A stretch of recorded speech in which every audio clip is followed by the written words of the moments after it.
J'ai plusieurs fois commenté ce texte de 1829 d'un écrivain français, Ballanche, qui réécrit la sécession des plébéiens romains sur l'Aventin, quoi. Où ce qui devient important, c'est pas le fait que les plébéiens ont des revendications, c'est le fait qu'ils veulent être entendus comme des êtres parlants. Et pour les patriciens, bien sûr, c'est impensable, parce que pour eux, les plébéiens, c'est des espèces d'animaux, bon, ils peuvent éventuellement grogner, mais qui ne parlent pas.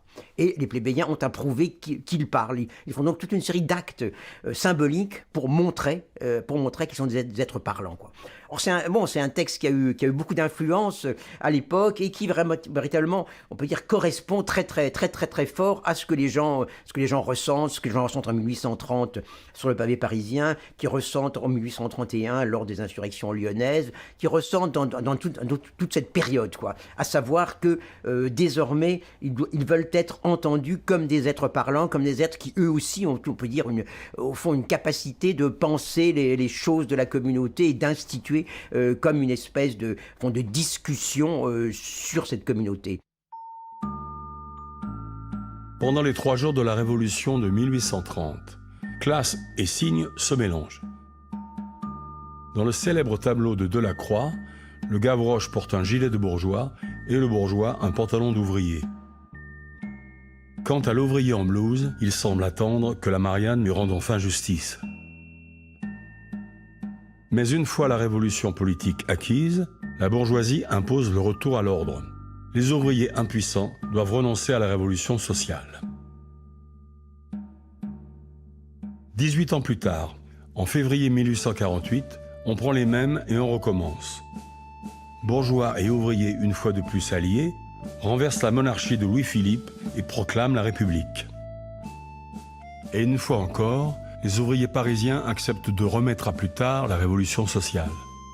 Lors d'un épisode symbolique où ils renoncent au drapeau rouge et se rallient au drapeau tricolore. En échange, ils obtiennent la création des ateliers nationaux, des chantiers publics qui doivent les occuper et les nourrir pendant la grave crise économique provoquée par la Révolution. Mais en juin, le gouvernement décide de fermer ces ateliers et les ouvriers désespérés et affamés reprennent les armes, réclamant du pain ou du plomb. Et pour la toute première fois, la photographie montre une insurrection ouvrière. On est le 26 juin 1848.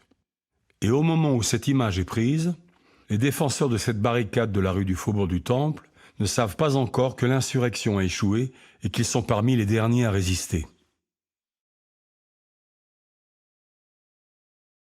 Un second cliché, pris le lendemain au petit matin, montre la rue après l'assaut de l'armée.